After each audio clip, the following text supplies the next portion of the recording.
All right. Hey there, folks. Since book tour and conventions are still somewhat on hold, I figured I'd bring book tour to you.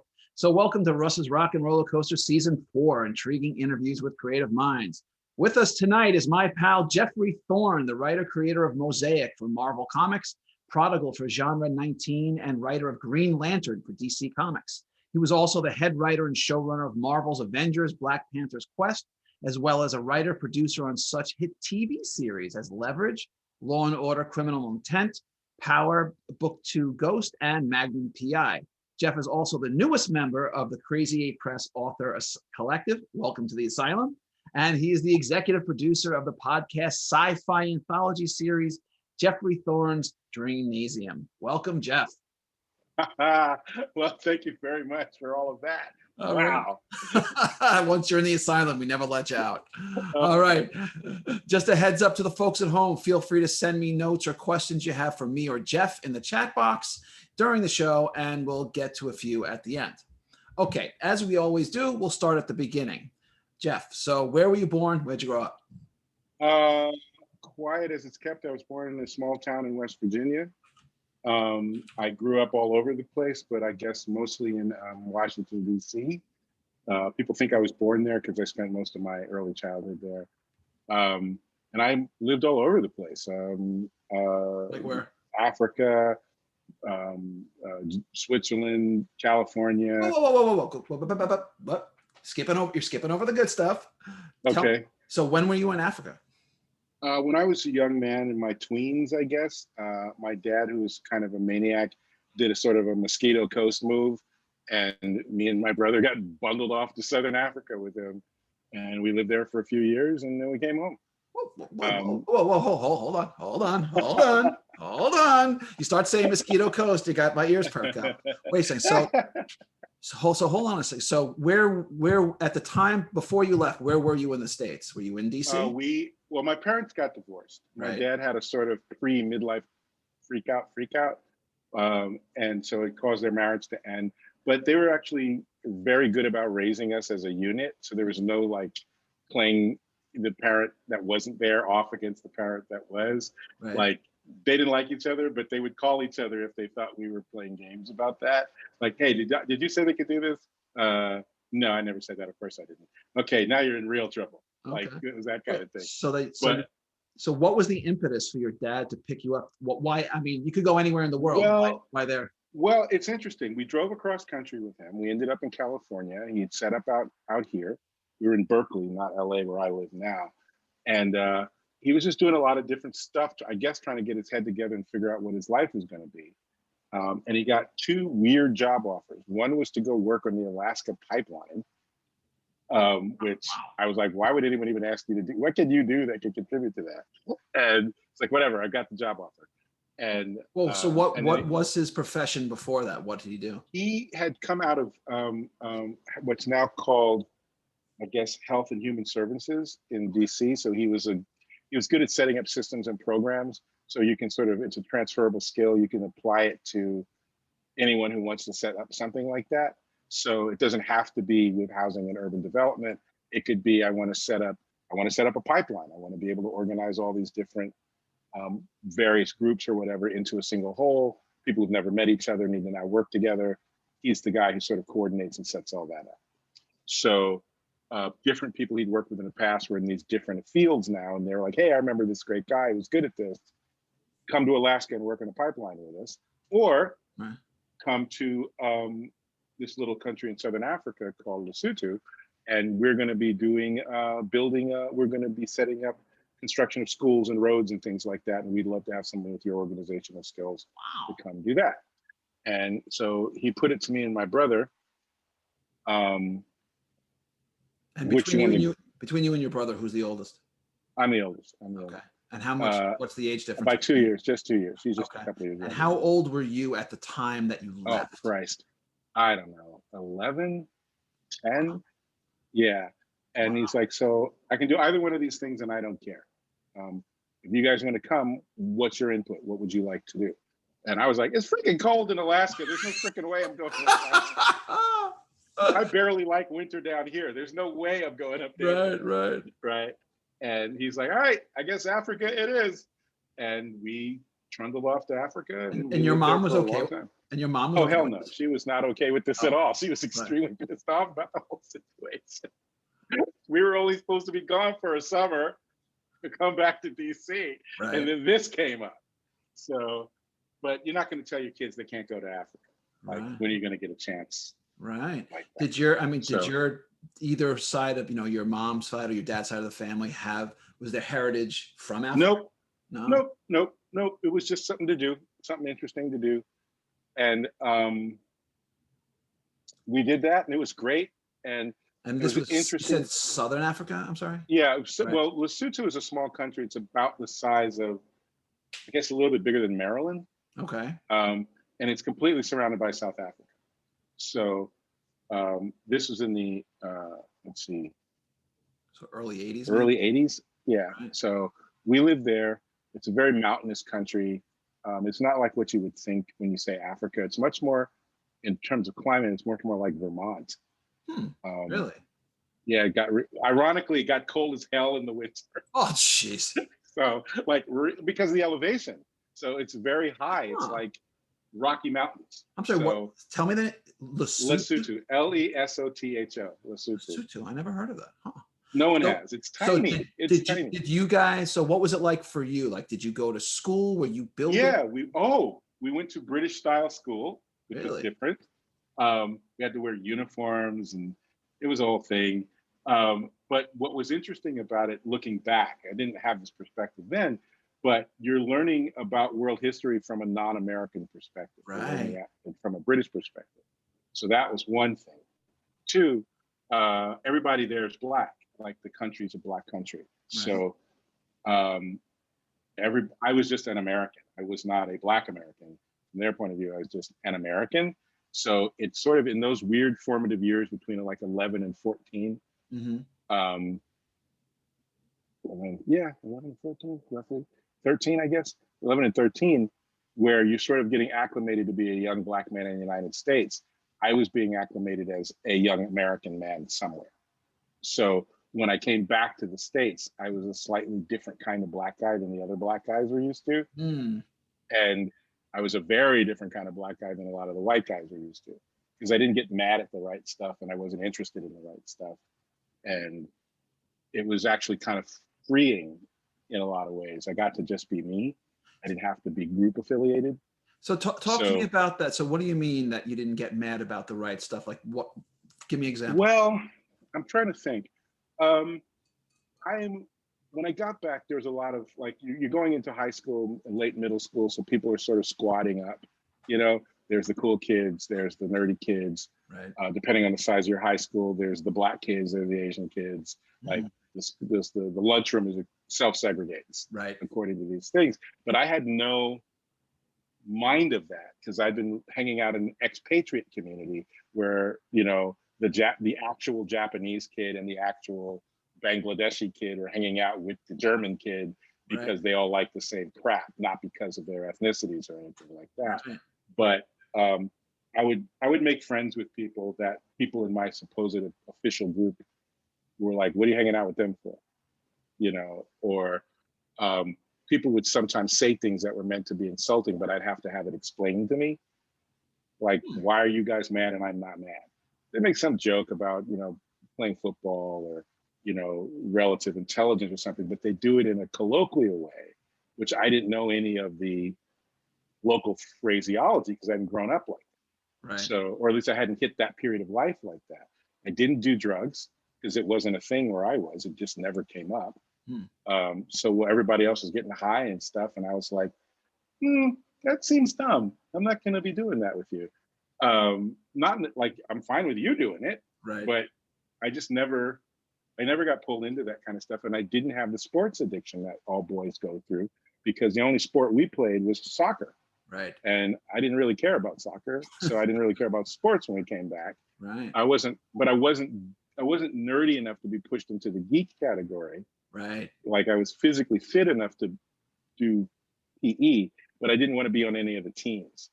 Like, I didn't try for any of that. So it's just a weird space, but not in a negative way. I got to be an outsider at home in a way. So I sort of flitted between the groups. And I didn't have the sort of, what do you call it? I didn't have any cultural indoctrination. Like I had zero in cultural indoctrination. Did you keep up? So in the time that you were in Africa, you must have made some friendships there. Did they translate after you came home? Not really. We were so young, and it's so sweet. I'm telling you a sweet story. I fell in love for the first time with an older woman. She was 15. She was 15. Oh boy. Fantastic. And we were going to try and do the long distance thing when she went back to the freaking Seychelles, and I'm going back home to DC. Oh, like, boy. what were you thinking, you two idiots? Right. But she wrote me. It was really hard, and all that heartfelt letter writing. There was no, if there's any kids in the audience, there's no email. Right. It was literally letter writing from one country to another. Sometimes the letters wouldn't get there, or they'd get there crazy late. And it was getting really physically painful, as only a teenager can be physically pained from being away from the object of affection. And she wrote me in one of the letters, she used the phrase, well, anyway, forget about the letters, right? But I didn't read after that. I stopped reading after that because I was like, oh, she's done. She's older than me anyway. She probably met some 18-year-old boy, and now she's literally said in print, let's forget about the letters. And I was like inconsolable for months. Right. But there was more to the letter. I just couldn't read past that line. So years later, literally years later, I was going through a trunk and I find this letter, because of course I wouldn't throw it away. And I kept reading, and it was basically like, I don't want to talk about how awful it feels writing these letters and not seeing you and all this kind of stuff. Don't worry, we'll get back together one way or another. Let's start trying to coordinate where we'll go to college or something like that. Oh no. Right. So because of my ridiculous emotional flying off the handle. Right. Oh no. It totally changed the course of my life. Oh no! Did you ever wind up reconnecting with her in any way? I actually wrote an essay about her, and she made contact with me. God, got to be 5-6 years ago now. We had a nice little email exchange, and I guess if I'm ever in England where she lives now, I'd look her up maybe. Right. But on the other hand, I kind of like the idea of her having only the picture of me she has in her head head, because I put on a few miles. Put on a few miles and a few pounds. So why don't we keep that cute little boy in your head? Your first love lasts forever, right? Oh man. So yeah, that was weird. The internet is amazing. Yeah. Wow, what a story. Wow, that's great. Wacky. All right, so let me ask. So you came back to DC. So obviously, DC is the political capital of the country. And I've talked to some other folks who grew up there. Did that political tension going on? Did you feel it, or was it almost like it was in another universe? I mean, as a teenager, who cares? The things that are different now, for instance, are like the bus that took me from home to my school went right past the White House, like literally right past the White House. You can't do that anymore. It was a lot like, in some ways, at certain times of year, especially, it's like living inside a museum. Right. And this was during the Reagan years, right? Reagan was president. Yeah. Oh my God. Yeah. Oh, Jesus Christ. Yeah, I know. Yeah, it was definitely the Reagan years. And, oh, Lord. And what was weird about it was a couple of things, sort of the personality, like the fashion sense of the city, sort of the official fashion sense of the city changes with whoever's president. So Reagan was a big sort of country Western fan. So there's a lot of that crap going on during the Reagan years. But we lived in a museum, so people were constantly coming there to take pictures of things that we just drove by and never really thought much about. Like New Yorkers, I doubt most New Yorkers go to the Empire State Building ever. No, not like people who live much. Like, not why would they? Right? It's just that building in my city. But so we had that vibe. But it's a very Black city. I think of like LA is a very sort of multiracial, multi-ethnic city. My mom came out here and she's like, "Where are all the Black people?" I was like, LA is chock full of Black people. What are you talking about? You lunatic. But DC is very, very Black. So so there's not a lot of sense of political tension in that way, certainly like nothing like what it is now. There was more of a sense of, oh Christ, it's July. Oh Lord. Actually, no, mid-June. Oh, here we go again every year. Like Christmas tree lighting right before that. Inauguration Day. That's like, we're the few people in the country where Inauguration Day is an actual physical thing you have to deal with. Right. Like, oh Christ. Oh no. And this is when I couldn't even drive. Like, Right, I right. can only So, imagine what people who had to drive had to right. do. So, all right. So, as a kid, so you weren't, you were fit, but not a jock. You like Mhm. you like nerd stuff, but you really weren't like a full blown nerd. Like, Right. what was your jam? Like, what kept you busy? I love comic books, and I love science fiction, and I love old movies. Mm, Back in those days, God, I can't believe I'm using that phrase unironically. I know. It's hard. Back in those days, your father, in my case, would be like, "Okay, it's Saturday morning. It's 7 a.m. Get up." I'm like, "No, I'm a teenager. I need to be sleeping till 1. What's wrong with you?" Right. Right? It's like, "No, get up and get out of the house. I don't want to see you until 7, Right. sunset, Right. or slightly after." And there Yeah. were no cell phones. Right. Don't come Right? home. Don't come home till dinner.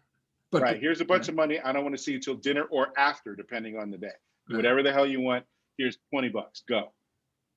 Right. Now, $20 would definitely get you transport and food all over the city. Yep. Right. And maybe even if you wanted to go to a movie or buy an object that you wanted, that.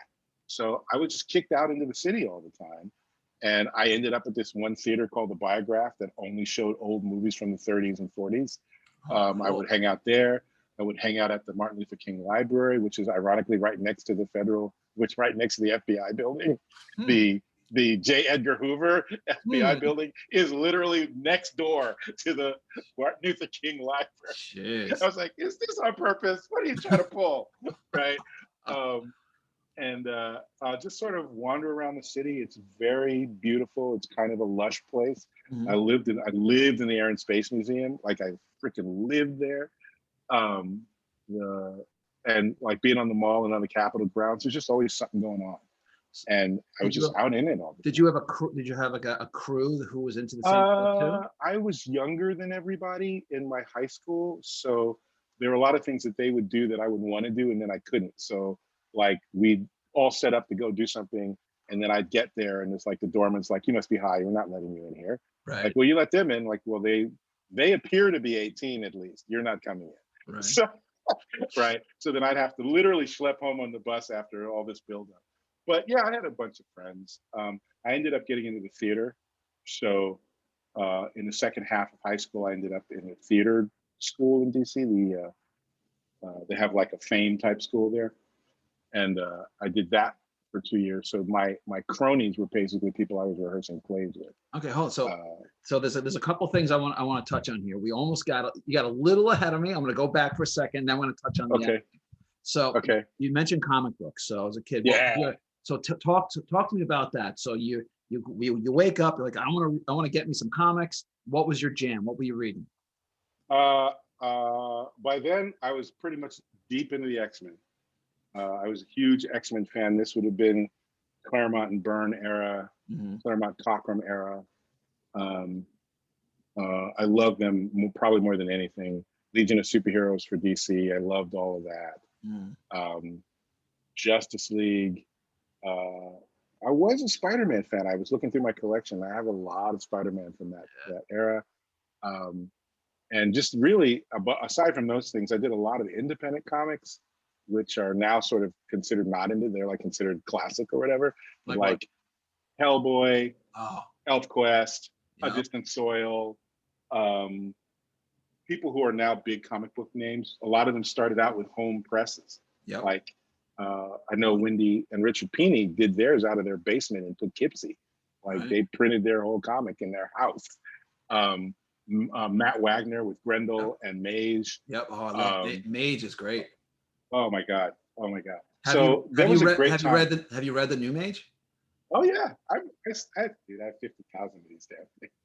You know what the thing is, I haven't picked it up. I was waiting. Did they collect it yet in a paperback? I don't know. The thing that I did was I switched from, let me put it like this. I have so many comics that I spend almost $200 a month just to store them. Right. I'm not even reading the damn things. They're not at the house where I can fondle them. You got the long white You know. boxes, huh? Yeah, like miles of that. Yep. So I was like, I can't keep accumulating these damn comics. So it's basically all digital for me now. Right. So when I think about them, I only think about them in terms of Yeah. stories, not in Okay. terms of book form. But so I just love that. And it was a good reason to travel all over the city. wasn't like it is now. Like there were little comic book shops you had to find. Yep. Like there wasn't like there must be a comic book shop here somewhere, and where there's no Google, there's no Right. there's no Google Maps, none of that. You got to find it. Oh yeah.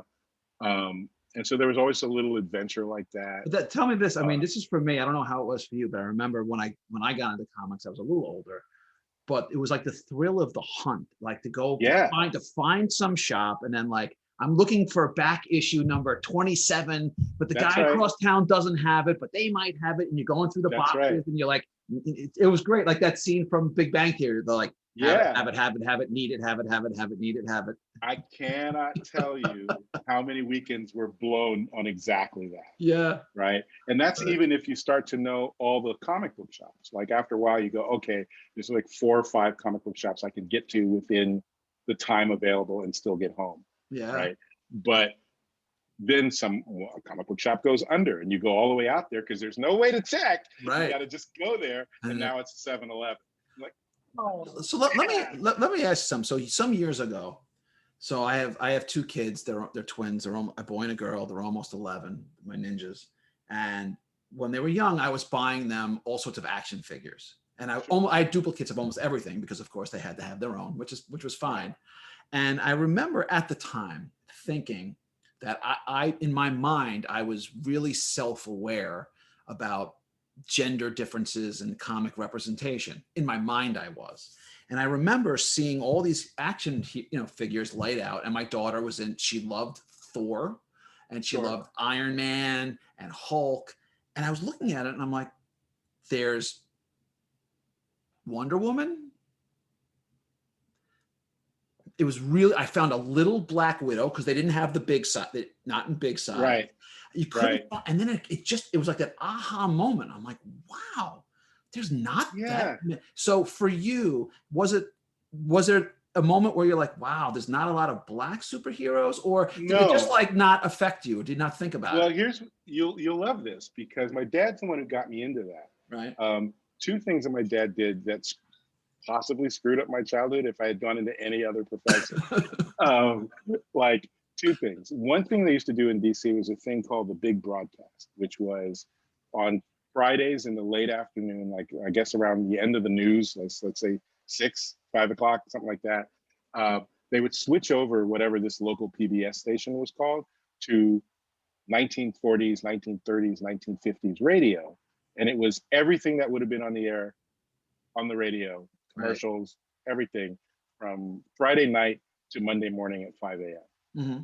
So straight through the weekend, I was listening to the Shadow, yours truly, Johnny Dollar. The Shadow. We offer you suspense. Right. Like all of these shows that my dad listened to when he was my age. Right. So, but I was listening to him exactly the same way he listened to him, because there would be news shows and there would be like a game show or a chat show or something, as well as these things. Like, oh my God, the Shadow's going to come on. And other kids would be like, the Shadow? What the hell's the Shadow? Dude, I gotta go. The Shadow's going to be on. And there was no way to record it, right? So there was that thing. The other thing he did, there's a 3-part story. So that's Act 1. Act 2 is he's the one who introduced me to comic books. He brought me this book called The Great Comic Book Superheroes, which is an oversized book. Now, he got me into mythology and all that other stuff, so I was already primed for this crap. But he brings me this book called The Great Comic Book Superheroes. It's got Superman, Batman, I think Hawkman, Plastic Man, Namor, the Spirit, right, in it, like randomly, like of all these characters, and then the Spirit. I'm like, what? But so I was like, what is this, right? And then I was sort of hooked on the concept of comic book superheroes. But again, the versions of these characters were the ones he grew up with, not the ones that were current from my age group at that time. Right. So I was like, did I still make these? Right. And he's like, oh yeah. So I went out and started buying comics and loving them. And I started drawing what I was seeing. First you start drawing what's in the comics, not your own stuff. And he comes by. My favorite at the time is Jack Kirby. Jack Kirby, well, still to this day, but he could do no wrong. Like anything Jack Kirby art on it, I didn't care if he drew the entire of the book. I was all over it. Right. So, and I would try to draw like Jack. I was a maniac for Jack Kirby. But he was drawing Thor and the Fantastic Four at that time. So or at least the books I had access to, he was draw like, I think I was a little bit late. So these are maybe not current for the time. I don't know. But so he comes by, my dad comes by every once in a while. Now we're into Act 3, and I'll be drawing. He's like, "You're drawing a lot of superheroes, huh?" I'm like, "Yeah." It's like, "No trees, no cars, just superheroes." I'm like, "They're not interesting." He's like, "Yeah, but you'll be a better artist if you draw some real stuff too." I'm like, "Ah, damn it." And I start trying to draw that, right? Not even as, nowhere near as much fun, whatever. So I slide back into drawing superheroes again. He's like, "Huh." My dad would just be standing over me while I'm drawing. "Huh." I'm like, "What now?" Right? And he's like, "Listen, you just, how come? I mean, you draw a lot of dudes." And I was like, "Yeah, well, it's Thor." Like, "Yeah, but I see the invisible girl at the Right. time. Isn't she the Fantastic Four? How come you never draw her? And isn't Sif also in the Thor books? You never draw her." And I'm like, "Huh, I guess you're right. I never thought about that. I like both those characters." So I started drawing, Hmm. right? And then sometime later, again, looming over his poor son who's just trying to have a hobby. Can Right. I just please draw my little pictures in peace? Huh, what now? Right? It's like, a lot of white people. Are there no black superheroes? And I was like, "Well, I mean, there's not a lot." He's like, "Well, name me some." I was like, "There's a Falcon. At the time, there was Black Goliath. There's the Black Panther." Mhm. And he's like, "But you never draw them." I was like, "I don't have any reason. You're not wrong." So I started drawing them. So my sort of acclimation into these things was always posed as a mildly challenging question from my dad about why I was not stretching myself, but Right. never in the context of it's a bad thing that they're not doing this. Right. It's Right. more like Okay. Oh, there's more available to you than what you're doing. Why don't you stretch yourself? okay. And Right on. so, yeah, so I looked up and then I realized I was just drawing everything. And my way of looking at things, he sort of subtly, what's the word? He had suddenly guided me towards a diverse outlook without ever saying you must think of it this way. Oh, right on. Yeah, So, all right. he's a good guy. Let's shift back. So you said you got into and you got the acting bug for a bit. You became an actor. So when you did that, so you did some of that. Tell me about being involved with In the Heat of the Night. I mean, what can you say? I mean, I don't know. You tell me. there's a long story behind it. I'm trying to cut out all the chaff. So I started acting in high school, blah, blah, blah, blah, blah, blah, blah, blah. I'm in LA trying to make it. Did a little bit of work here and there, small parts. I got cast in this show. They shoot in Georgia, so you got to move to Georgia while they shoot. So bunch of the year, about half of the year, you're in Georgia, where I'd never been. I've never been to Atlanta. It's a wildly different place back then than it is now. Much more rural. Atlanta was nowhere near as big or as sort of a entertainment mecca hub like Right. it is now. Nothing like that. Like it was literally so much physically smaller. Places that I would remember don't even exist now because they're now within the city limits, And just which remind they me weren't. what year was this? Well, let me look it up. It's been a while. I think I left the show in 90 something, so maybe 89. Right. So late '80s, early '90s. Yeah, late 80s, early 90s. Okay. Um, and I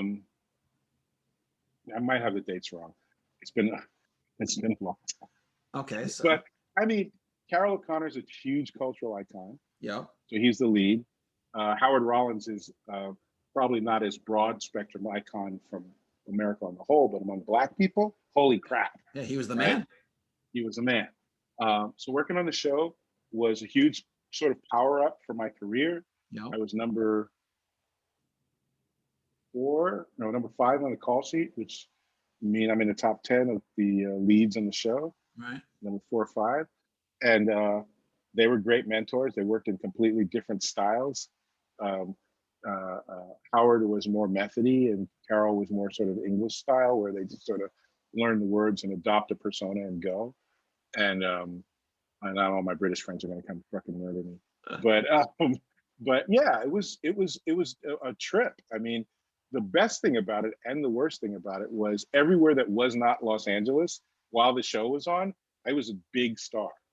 Like I could not pay for anything. Like people would come eat at my restaurant. Lots of hot girls were constantly trying to get with me. I was like, well, that's new. You're like, this acting thing's all right. Like this is, nobody told me about this part of the contract. They didn't put that on the flyer. They did things that I didn't know of, like Nike has a warehouse that's just for prominent people, which sort of set up like a big Nike store, only there's no cash registers. You just go in and take stuff. That I was like, huh? But I also learned what the hierarchy of Hollywood was, because I was like, oh, this is great. And they're like, oh, no. Those rooms are for big stars. You don't get to go back there. And I was like, oh my God, to even bring me here if I can't even go back there where George Clooney gets to go, right? So that was fun, but you got free stuff that way. Hey, Jeff, just do me a favor, turn your mic up just a little. How's this? Is this better? Any better? Yeah. Okay. So yeah, so that part of it was fun. The work part of it was just the normal work of acting. I would say it was a reasonably, there's no fighting on the set. There were no personality conflicts on the set.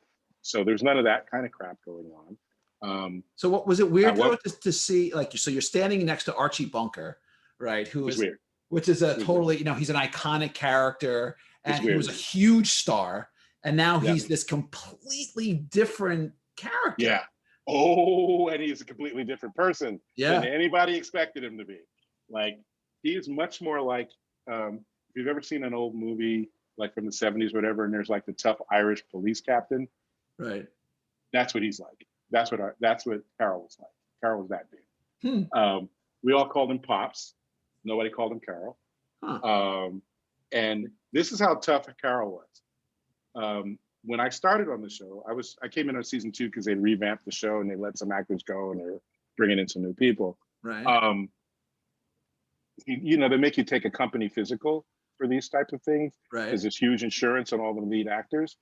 You know, as a 19-year-old, big deal. Like, I'm immortal. But Carol was in his late 60s at that point.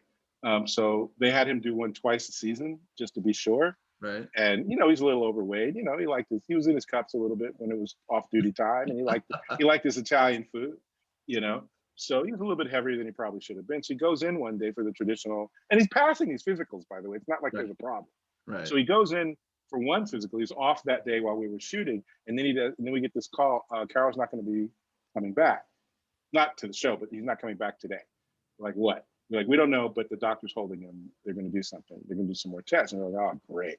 You know, like, we thought of it as an inconvenience at first because he was so robust. Right. We get a call the next morning. Okay, Carol's not coming back. We'll put him into quadruple bypass surgery. I remember when this happened. I remember reading about this when this happened. Yeah. He went in for a routine physical. The doctor, and this is what we got later, the doctor was like, yeah, you need to have surgery. You need to have bypass right now. And he's like, well, can I finish the week? Can we do it on the weekend? He was always all about business, that dude. And like, no, like 5 minutes ago, I've already got a part coming. You're getting prepped for surgery like now. Like now. Whoa. And so that's what they did. So we came in the morning, he was in his hospital bed. Like, he'd been, and like, far from looking terrible, we all looked at him and we were like, holy crap, he must have been sick this whole time because he looks great. Right. He had the surgery and he looked like he'd lost 10 years. And he was like, his eyes were bright. It wasn't like, it was the opposite of what you'd expect to find someone in a hospital. Like, we thought we were going to meet a guy on his deathbed, right? Like, this is it. He's going out. The opposite was true. But this is how frosty Carol was. He had a clause in his contract as this giant star. What was it called? Act of God or something like that. I forget what the actual turn of phrase is, which this counts as an act of God, right? Which lets him out of his contract. So he's no longer under contract to do the show that's based on him being in the show. Right. So he's like, so here's what we're going to do, boys. We're like, what, Pops? He's like, well, you know, I'm not happy with the writers and the producers right now. I basically told, we were on NBC at the time. I told NBC it's basically they go or I go. This is the morning after quadruple bypass. This guy's a badass. I was like, holy crap, Pop. He's like, well, I want the show to go a particular way. We're at loggerheads. So there was no way around it before because they were the producers and I was the actor. In my contract, I didn't have that ability to push them in any way. And I was unhappy and I couldn't leave, whatever. So now that this has happened, talked to my lawyer, and I called up the heads of NBC, and it's like, it's them or me. You either kick them out, or I'm not coming back to work ever. Wow. Right? And he won that fight, baby. That's the day Wow. he took over the show. And we were like, holy crap. Like, that was a gangster move. Totally. That's power. That's power.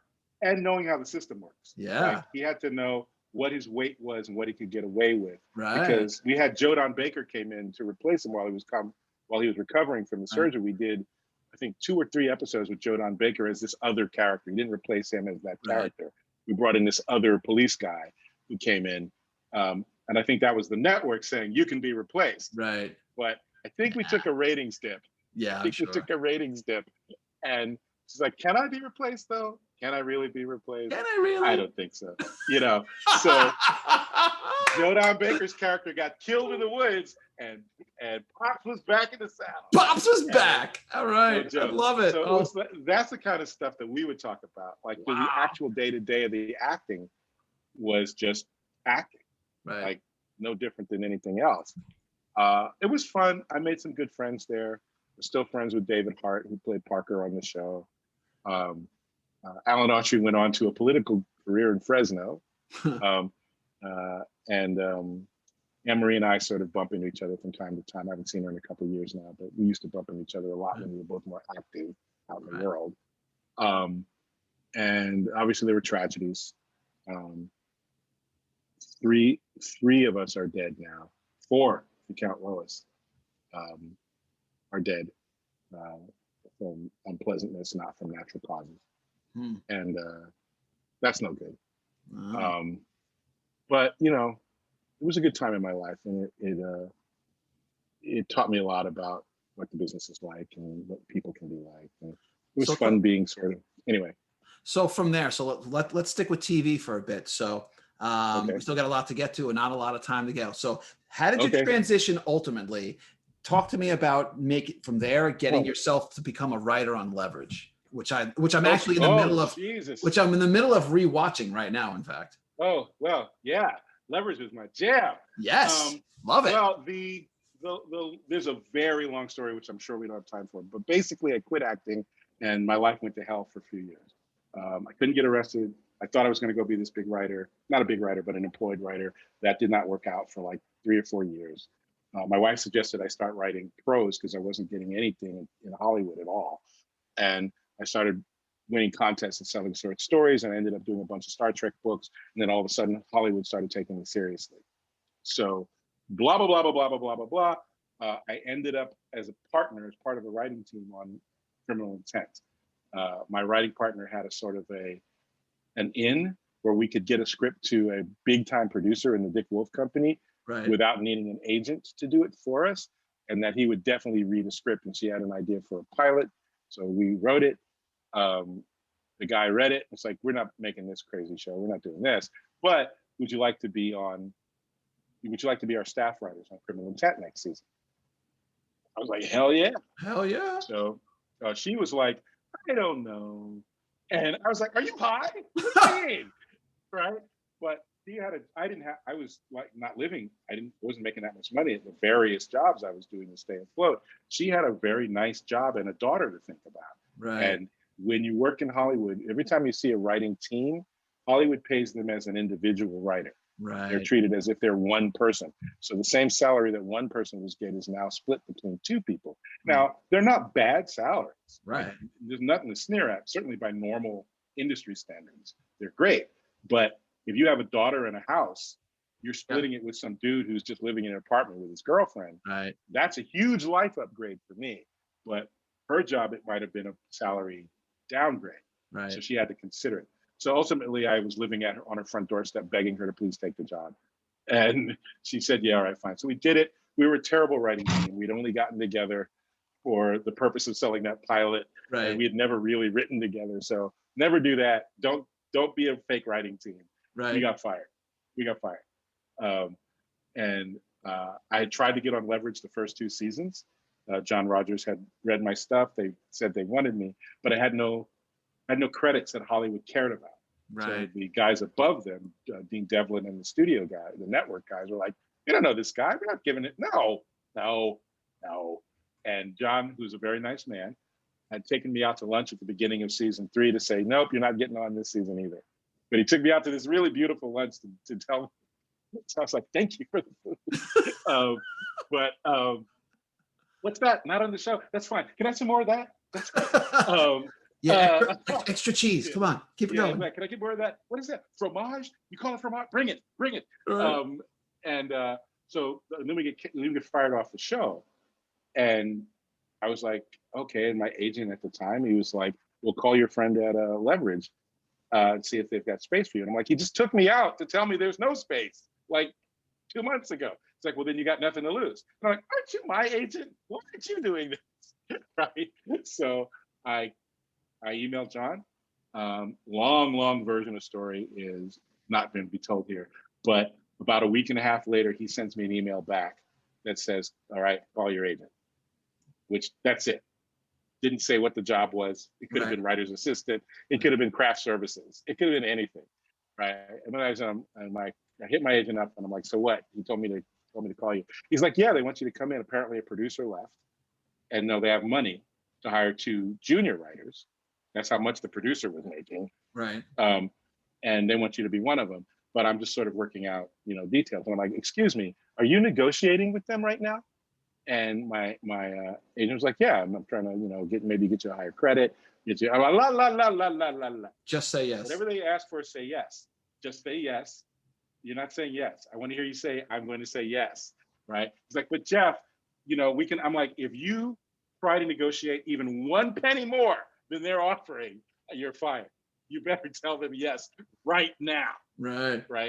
The reason was I had not told my wife that I'd been fired on criminal intent. Oh no! So, yeah.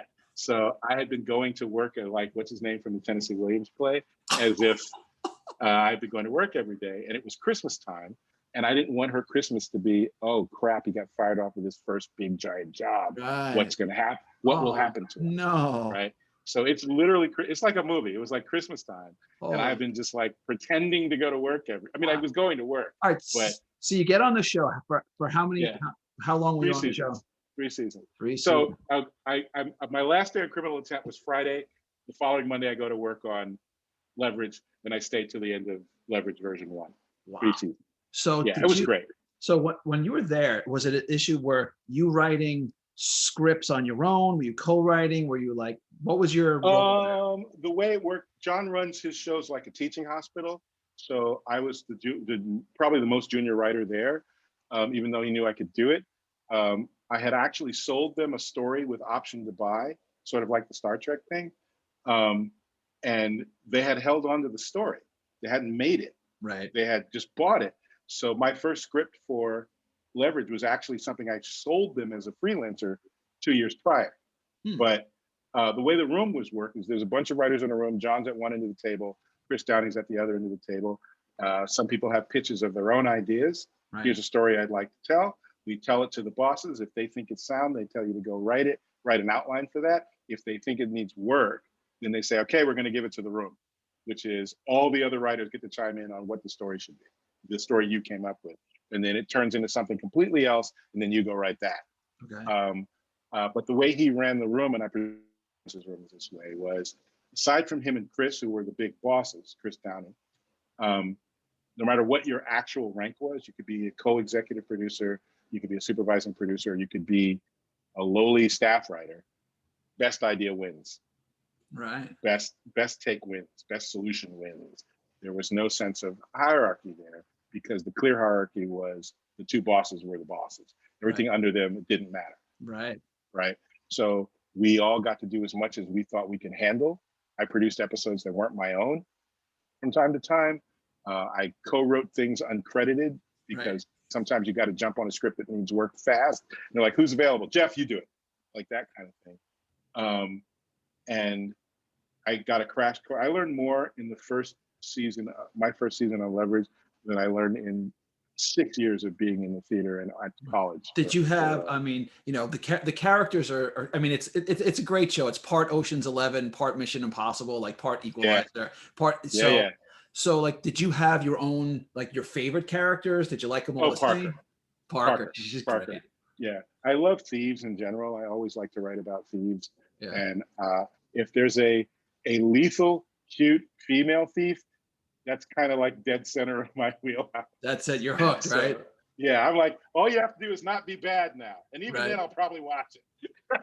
I thought it But was really, I thought it was really interesting. And let me ask you about this because we gotta start closing down. okay, The thing about I thought it was interesting, and I'm seeing it again now because I'm actually in the middle of season 3, is oh how great, early you could see them planting the seeds so that he was going to like hand off the team eventually, right? He was yeah, yeah, training them to sort of like yeah, all the members. Nate was training everyone else to sort of step up here and there, yep, come out of their comfort yep, zones. So yep, it seemed yep. very, very deliberate that they had Oh, John, a long play John was, there. I don't know if, again, I don't know if John does this for every show, but he told us point blank, I know exactly how this show ends. I know what the last scene of this show is, whatever it is. If Right. they called me tomorrow morning and say, this is our last season and we have to wrap it up now, I know exactly where we're going. So Wow. and since the showrunner's job is sort of editor in chief as well Right. as being head writer, so no script gets on the air without him doing some version of a pass. So a lot of that little nuancy stuff you're talking about was almost certainly injected by John after we'd written our scripts to make sure that certain little tiny details like what you're talking about, that all comes from John or Chris. Right. Wow. Yeah. Great. Listen, I could literally talk about leverage for hours, but I got a couple more things I want to do before we go. So you've got some stuff coming up. I'm gonna share my screen now, and I Okay. want to let's see, what do we got here? All right. Oh, there we go. Okay. So what do we got? Tell folks what we're looking at here. Okay, at some point I'd sold enough short stories that I thought it was time for a collection. So Dreamnasium. But sometime later, the people at Pendant Productions, an audio drama company, asked me if they could adapt some of the stories from this book, for a audio drama show, a podcast, a scripted podcast. And I was like, really? How about this? I'll be the EP on it, so I have some oversight of what you do, and then we can go forward. So I underwrite it. I vet all the scripts. Dreamnasium is a collection of science fiction stories that were sold in various venues over a period of time. And once I had like 7 or 8 of them, I was like, okay, it's time to put out a collection. Dreamnasium Redux has a couple of extra stories. There's 2 versions of it. So there's the original Dreamnasium, and there's Dreamnasium Redux, which actually has a couple of different stories in it than the original one does, because the stories in Dreamnasium Redux are basically the ones that went into the show. So that's the thing that's out now that can be got in hard copy or digitally, either way. And it's like the Twilight Zone or Outer Limits mixed together, sort of. There's a more towards a sci-fi bent than fantasy. In this case, we're about to release. It's not finished yet, but we're doing Dreamnasium Locus, which will coincide with season 2 of the podcast. And then ultimately we'll have Dreamnasium Umbra, which will be the 3rd and final one, and that will go with season 3 of the Dreamnasium podcast. So Locus will be sort of lighter, all sci-fi type stories, and Umbra will be darker, all fantasy stories when we finally get there. Okay. So yeah, it's fun. All right, that was great, Jeff. Now it's time for a special segment where we spin the wheel. On the wheel of 7 categories. Wherever it lands is what you get. And the categories are Fear of Flying, Quantum Leap, Stranger in a Strange Land, Music Lover, Trick or Treat, In Brightest Day and Blackest Night, and Kick 'em in the Junk. Oh my God. All right, you ready? Yes. All right, here we go. All right, what do you get? Round and round she goes. There she stops. What the hell? What do you got? And you got Quantum Leap. All right, so this is one of my favorites. All right, you volunteered to step into the Quantum Leap Accelerator. Only you get to pick where you go and when within your own lifetime. What's your destination? Oh, that's easy. I would go back and inhabit the body of Prince during the Purple Rain tour. Oh! I love it. The purple jacket, the leather jacket. Man. Holy crap. Are you kidding? Oh my God. That's a no-brainer. That's my first and only trip. That's what I'm doing. Oh my God. Okay, you're gonna be Prince. Hit that button. Hit that button, Al. Let's go. Let's go. Let's do it. All right. All right. Thanks. So, Jeff, you and I are both in the writing business. So let's go to our advice column. What's the best and worst writing advice someone ever gave you? Best advice. Jesus. Well, the worst advice was quit. You're no good. Jesus. I got a couple of people tell me that in my career over the time of my career. Harsh. Well, I told them to stick it and stick around. If you want to do it, you should do it. Nobody gets to tell you to quit except you. That's it. Best advice. Jesus. Well, it sounds like it's the flip side, right? You just said yourself, no one gets to tell you to quit but you. Well, Dean Wesley Smith. Yep. He's a writer and an editor. Used to run a master class on AOL of all places, which would let us ask him questions. A big bunch of us, probably a couple hundred of us at the height of it, would ask him questions. And he said, don't send me any stories. I'm not vetting your stupid, crappy story. But if you have any sort of generic questions about what you just asked, basically good writing advice or how to approach a story or stuff like that, send it, post it up and I'll answer it for the group. So I joined in this group for a while, and he gave advice like know the good story entry point, when to enter a scene and leave a scene, basically right before the best action and leave right after the best action. Moving on. It's a whole story, not just the scenes in the story. Like it's not a story until it's done. Like you don't get to call it a book or a story until you write the end at the end of the draft. Until then, it's something you're working on. Right on. And the story entry point thing, like, best advice. Go and read books by best-selling authors, even in genres and by authors you hate. Because the first few pages of that book, especially from early in their career, if it's somebody like Stephen King, when they were unknowns, read those books that became bestsellers. Even if you know in advance you're going to hate it. Why? Because those first 10 or 15 pages sold that book. Right. So whatever that author was doing, they did something right. Right. Okay. And you don't copy the way they did it, but you figure out their approach, and then you can do it too. Right on. That's great. And I was like, boom. Boom. Right on. Okay. So real quick, we're going to find out. Now we're going to discuss if you have thick skin. As writers, when we put our work and ourselves out there, criticism of all kinds comes with it, the good, the bad, and everything in between. How do you feel about reviews? Do you take them to heart? Do you let them roll off you, or do some stick with you more than others? Reviews are for the audience, not for the writer. Reviews are not for me. I don't know what I'm supposed to do with a positive or negative review. I've already written the book, and they're critiquing it. They're saying what they liked and what they didn't like about it. Well, the book's already done and I'm already on another book. So I don't know what that's supposed to do for me. It's for the audience. My only beef with reviewers is when they clearly didn't read the book. Right. When they have skimmed it, or they have some agenda that they come in with, or they'll write a review like, well, he could have done this, but instead he chose to do this, as if those were my options. And I'm like, those were my options. I never was even thinking about doing that first thing you said. I was only ever going to do this thing that I actually did. So can we critique that? You don't have to like it, but at least do me the courtesy, if you're going to review it, of reading it. Right on. All right. That was great. We've got a few minutes, so we're going to take some questions from the audience. So we talked about working on leverage. I'll ask, all right, one more, because I want to hear it too. Give me one more. Give me something else from leverage. Give me a favorite moment from working on leverage. Easy. The episode called The Inside Job, where Parker's mentor shows up or whatever. I just watched it too. Okay, you're going to hate this because it's a story about something you never got to see. We were all under the bridge at the final scene where they're saying goodbye and all that kind of stuff. And way in the distance, we hear a train coming over the trestle. Like it's going to be here in a minute. And it's sunset. And it's this beautiful Portland sky.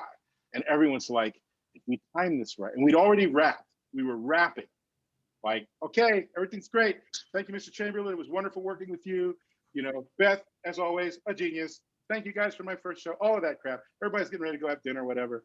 And as we're walking back to the trailers and saying goodbye and pulling off mics and everything, someone notices this train, Dave, our DP notices this thing, and he says to John, like, that'll be a hell of a shot if we can get it, right? And we had like a minute to get everything back where it had been before the train got there to catch the shot, right? So it goes out over the radio, we're gonna try and do this one more time and catch this train. You guys hear the train? And literally, easily 50 people who are all parts of this close down of the set for the day, dropped what they were doing, ran back to their positions. The actors, mic'd up, ran back to their positions. Richard Chamberlain, who's what, in his 70s at the time, runs back to his freaking position to get this beautiful shot of the train going over. And we shot it, and it was golden. It was just exactly what we thought. The train goes over just as they're saying goodbye, and he walks off into the sunset, and it's freaking great. And then we got back to dailies, and we couldn't use it. Oh, no. But it was, dude, I've never seen people moving with a purpose just to get a beautiful shot. Wow. Like the whole purpose was just to get the shot. Right on. And I was like, oh my God, they actually give a shit about this. Like, that's good stuff. All right. You don't have a lot of time. I want to get one or two left. Real quick. If you could do it quickly, one question comes in. Thoughts on Superman being removed from the Justice League? Huh? That's the question. Since when? I don't know how to answer that. I don't know. I don't know that he has been removed from the Justice League. I didn't know either. So that's the question. Are you talking about swapping John Kent for Clark? I don't know. I can't answer it. All right, fair enough. All right, so we'll pivot. So the question is, any convention appearances coming up for the two of us? So we'll start with you, Jeff. Just virtual ones. I think we're going to do Shore Leave. Yep. And I'm doing. There's a convention now. Of course, I'm going to get the Lockdown Con next weekend, not this weekend, but the following on the 27th. Lockdown Con, also virtual. You can find it at lockdowncon.com. It started during COVID, so it's all people at their homes, whatever. But it's fun. It's science fiction-y. And that's it. I usually don't go to cons that I can't drive to. So fair enough. Basically, that means California cons. Yeah. So right. As for me, I'll be doing virtual Shore Leave as well in about 2 weeks. With Jeff, we'll actually be on the Crazy 8 panel together. Yay! Yay! I'll be doing a reading, I think, in the fall. I got invited to do a couple of cons, but I'm sitting out personal appearances until next year. But I plan to be at Farpoint in the spring, and I think I'll be at Chiller Theater in April, Shore Leave in July, and then I think I'll be at Monster Mania in September, October. But I'll have more updates as we go along. All right, Jeff, we're going to do a quick wrap up, and then that's going to be for us. I'm going to share my screen. Oh, hold on a second. I want to share my screen one more time, of course. And now I can't find what I was looking for. All right. You know what? I'm going to skip it for now. Oh, here it is. Let's see. Let me do this and this. Okay. All right. So you've got Dreamnasium. So what's next for you? Some stuff that I don't know if it's been announced with Crazy 8. That will be, I think, announced relatively soon. So I'm not going to talk about that. And I'm going to be dropping my own comic books in the winter. The Winterverse will premiere in a digital format, certainly, and I'm trying to work out physical copies. Waiting to hear about season 4 of Magnum. Oh, we didn't even get a chance to talk about that. All right. Well, next time we'll have to come back and talk about some more. All right.